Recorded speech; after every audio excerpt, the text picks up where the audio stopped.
Welcome, everybody, to a Real Deal Media special report. I'm Dean Ryan, and tonight we have what you would call some breaking intel deep within the insides of Parliament over there in the UK. That's going to be brought to us tonight here by one of the most infamous whistleblowers to grace the stage here at Real Deal Media. And he graced the stage again in the most recent short documentary, January 6th, As It Happened. I want to re-welcome and reintroduce Whistleblower of UK, Forsetti. Welcome back to Real Deal Media. Yeah, it's great to be back.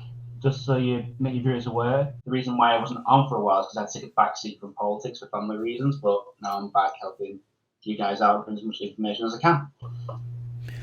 Well, just before we get started, and as I shared with you earlier, a lot of people who have watched the Jan 6 As It Happened documentary that we were part of on an episode of America at War at the time, had no idea that day of January 6th had much greater impact in dangers that were well far out of D.C. as we expressed on that incredible presentation there.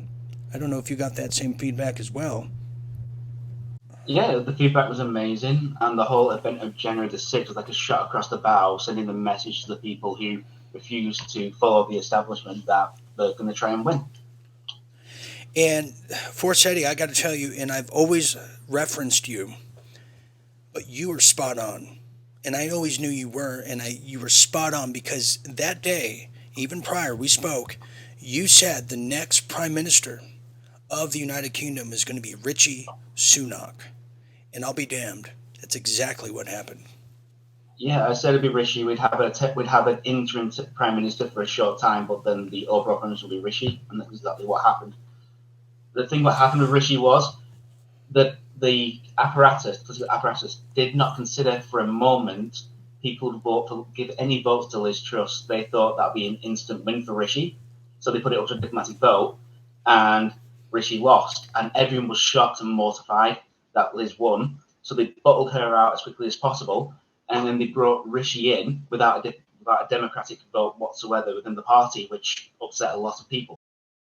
That's right. And, a lot of what we both said, see, a lot of people may not know, before you came on the show that day, is I had information about the dirty bombs that were planted throughout in the United States, particularly the East Coast. Without even telling you that, I recall distinctly, you gave me the same kind of intel and the same kind of account from what you heard about dirty bombs placed throughout the United Kingdom. And what do you know? That actually went off over there in Madrid, Spain, the day of the so-called inauguration. So all that aside, now that we kind of recapped, you're coming back into the fold here with Real Deal Media, and this is at a time where a lot of people have said, in regards to the United Kingdom, because we do have a lot of British watchers, where is Charles? Where is the Sausage King of London? Where is this guy? It doesn't even look like him, nor does his wife. And now they're saying he has a busted prostate and he's nowhere to be found. So what exactly is going on here in the same regard to Kate as well? So this comes from the same friend that gave us the information about what was happening with the late Prince Philip, that you also broke on Real Deal Media. So the exact details are a bit fuzzy, but from what I've been told is that after Charles had an interview about evidence from the Epstein Island, Epstein files, and the flight logs about himself and his brother, he attempted suicide in his private quarters and was found by one of his concubines, because him and his wife have separate rooms because they're not really together, they're just out for public reasons. And he was whisked away to hospital, and currently he's under 24-hour surveillance by a mental health team and his personal retinue. And they used the whole prostate cancer thing in the media as a cover story. And the email I sent Dean predates the news media by at least a day, giving me this information, because I sent it as soon as I got it. Yeah, and so this is already coming out into some of the tabloids, I would imagine. What do we know about Kate Middleton, too? Because it is kind of odd, and as well as stateside, some people within government and higher-ups with influence seem to be having health issues and are missing for some reason. Does that same thing apply to Kate Middleton? Called a ectopic pregnancy. I believe that's the word, ectopic pregnancy, when the fetus starts growing the baby starts growing inside the ovaries, not the womb. So she had to have surgery for that, and the last thing the royals want to let out is pregnancy. To kind of close this topic of the royals out, we're looking at a time right now in the UK where, just to heat some of these homes, especially in the north of England, where they're facing some most manufactured murderous weather that England has ever seen. Unbelievable. Outside, it is so warm. Off and on torrential rain. Well, it is literally like a cyclone, like a whirlwind. It's weird. Weird weather. We're talking freezing cold. To get a furnace and to keep yourself warm and not get pneumonia, well, it's very costly. How can the justification at this point for monarchy continue in this brave new world we're entering in? And is that going to continue if Charles is going the way of the English sailor there? Well, Charles is a puppet of the World Economic Forum. Everyone knows this. However, his son William is, well, he's going to be taking over the throne sooner or later anyway, because either Charles is going to have to step down through humiliation because of the Epstein things, or if he does have prostate cancer, it's probably going to take him. And fortunately, he's not a puppet of the West, so maybe things could change for the better. Kind of hopeful, but hopeful but skeptical. Or do they just return to Germany as the German tourists that they are, and monarchy can be a thing of the 20th century? I mean, the young people today certainly have no allegiance to any kind of monarchism in the United Kingdom going forward, do they? Some people like it as a cultural artifact, something to look at, like having goldfish in a fish tank, but them having actual power on the world stage. Yeah, but they got to pay for it. It's more like having a turd in a fish tank. Okay, let's move on here now. Let's now go to some very pressing issues here. We see a conflict in the Middle East, of course, Israel. They're trying to saber rattle, in many pundits' view, saber rattle to get Iran in a bigger war. We saw this in Ukraine when Russia went and took the bait. Well, they cut the Nord Stream pipeline and tried to include other countries into the conflict. Well, the same cabal behind that is definitely behind this, and we see the same kind of strategy of trying to get Iran. You see Lebanon, which I find very interesting that Iran and Lebanon are part of the axis of evils, but they're trying to goad Lebanon, Iran in a bigger war. And we know, from my analysis, that China has a lot of influence in Iran, which I've always stated is a proxy war they're having with Israel. But that aside, where do we see this war now going into the next phase? Is it going to be going into the retirement home like Ukraine, or is it going to do overtime in a propaganda informational war of importance that we have to support it no matter what? How do we see this going forward? Well, the intel, as it's been presented to me, is that we're expecting war within a 5-year period. Privately, however, they're getting ready for it within a 3-year period, which is quite excelling things. If there is a war, they believe it will be a union of Russia, China, Iran, and possibly North Korea and Pakistan together against, the West. And from this, it looks like we're against NATO in general. And one of the things that hurts the West as well, the whole mass immigration from, using it from the South America into North America, from Africa into Europe. The reason why they're letting it and not stopping it is because we need more meat for the meat grinder. They're gonna introduce mass conscription, and they're just gonna hope that the people who entered all these countries legally will defend it, which I highly doubt. Yeah, it's very interesting. You see this. You see the GDP in the UK alone. It's going up. A majority of the GDP is now dedicated to defense spending. That was said just the other day. And they're also encouraging other countries, if you can believe it, the gall, to do the same thing.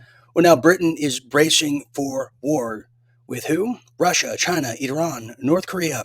Just for starters, in the next 5 years. This is a big deal.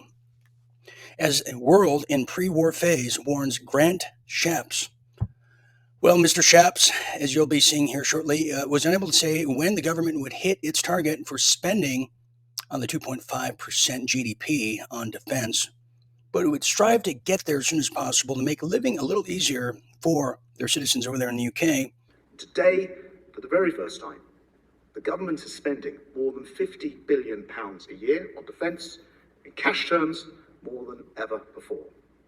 In 5 years' time, we could be looking at multiple theatres, including Russia, China, Iran, and North Korea.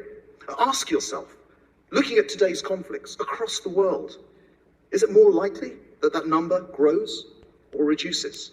But now is the time for all allied and democratic nations across the world to do the same thing and ensure their defence spending is growing too. Because, as discussed, the era of the peace dividend is over. So you have England now, who just has a memory lapse that seems to have forgotten about Brexit, and like that never happened, and now want to get us into a war to completely have a history wipe of any just nefarious things that have happened in the past, 5 years, and just focus on the next war. So what's your take on that? Because I have not forgotten where Brexit is and the hard work people like Nigel Farage have put into the efforts of reigniting sovereignty in Magna Carta in the UK. Well, unfortunately, Brexit has been betrayed. It could have been something beautiful and glorious, but the establishment have killed it the best way possible. They tied it down in red tape, legislation, and dragged it out so long that it's not really going anywhere. It's kind of frozen in a state of, well, political incompetence. And one of the most worst precarious situations we're in, the European Union wants to start an EU army. And it looks like all the politicians that want to stay within the EU are going to use the proposition of an EU army, which is something they denied for decades, to go back in so it can be part of a massive EU army. And that's what I think they're going to do. The EU, the head of the EU, who dictates your immigration policy, they're going to put a target and a very dark label on countries of the EU that want to get out, places like Hungary. And they're going to use them as an example to see anyone who tries to get out of this union, we're going to punish you, put blockades. So we see that coming down the pikeway. We see Davos and the World Economic Forum kind of wrapping up their expo over there in Switzerland, and you have the who's who and everybody there. It's surpassed anything the Bilderberg Group could ever do. But they're actually trying to accelerate their plans for Agenda 2030, which they've already did before. It was Agenda 21. They just keep moving the line. But now they're saying that the biggest threat to all of mankind, no, isn't global warming anymore, nor is it Vladimir Putin or the white supremacists, KKK, none of that. No, it's misinformation and disinfo. Dear Klaus, the annual Global Risk Report makes for a stunning and sobering read. For the global business community, the top concern for the next 2 years is not conflict or climate. It is disinformation and misinformation. What are we to take from that, from these people's mouths? Well, Klaus Schwab, in his final speech, practically said that independent media and people skeptical of the state and people who align with libertarianism and libertarian views are practically the enemy of what they're going for. And to me, that sounds like a ringing endorsement for what we're doing here. Yeah, oh, absolutely. I mean, you look at the EU alone, they want all the information from WhatsApp. They want all the information of users from Facebook and everybody. And when Signal, the communication app, would not refuse to hand that over, they put a blockade. This is about centralized power going forward, and the power is only based upon who can control the narrative. And they're losing the narrative as far as I'm concerned. A lot of mass movements across the world have risen up. The protest against the genocide over there in the Middle East. I mean, we are viewing certain countries like never before. But anyways, kind of in closing here, where do we see the UK going now? The immigration's out of control. You go to London, you're not sure if you should be looking for a double-decker bus or a three-humped camel. Where do we see the future going at this rate for England? Because it's a bit grim from my point of view. Honestly, at this point, it's a sinking ship. Those in power have just destroyed it in every which way but loose. And one of the scariest and darkest things is a friend of mine is the can't say exactly who they are, but they work very closely with the defense minister. And the defense minister told me that the European Union, the Americas, the United Nations have made, and people within NATO have made discussions of speaking. This is just hyperbole right now. That allowing if Russia and China team up to attack certain NATO countries without a NATO response. The darker situation is they might say that they want to, Russia might want to say invade Finland because it's on the Russian border. Finland and Sweden, Finland's now in NATO, Sweden's going to closely follow suit. If NATO isn't ready for that response of Russia, China, and Iran invading Finland, NATO might say, okay, you can have that NATO country without a response. So that kind of defies the whole point of NATO because that's the precarious situation we're in right now. Wow. Forsetti, it's so good to have you back after all this time, and we hope to continue carrying the torch of light for England. I'm glad to be back, and I'm pretty sure you've got an article I wrote coming up soon as well. Yes, so people, you can see more of Forsetti. This is just the beginning of his welcome back tour, if you could say. But thank you very much, Forsetti. Good night, everybody. Well, there you have it. It is a very, very complicated international kind of a playing field, isn't it? But that's what war is all about, and that's why the world is at war. We're going to end it there in this little special report here for Real Deal Media. But in the meanwhile, just kind of think about the implications around the world right now. They go far beyond the U.S. elections that we're currently in here in 2024.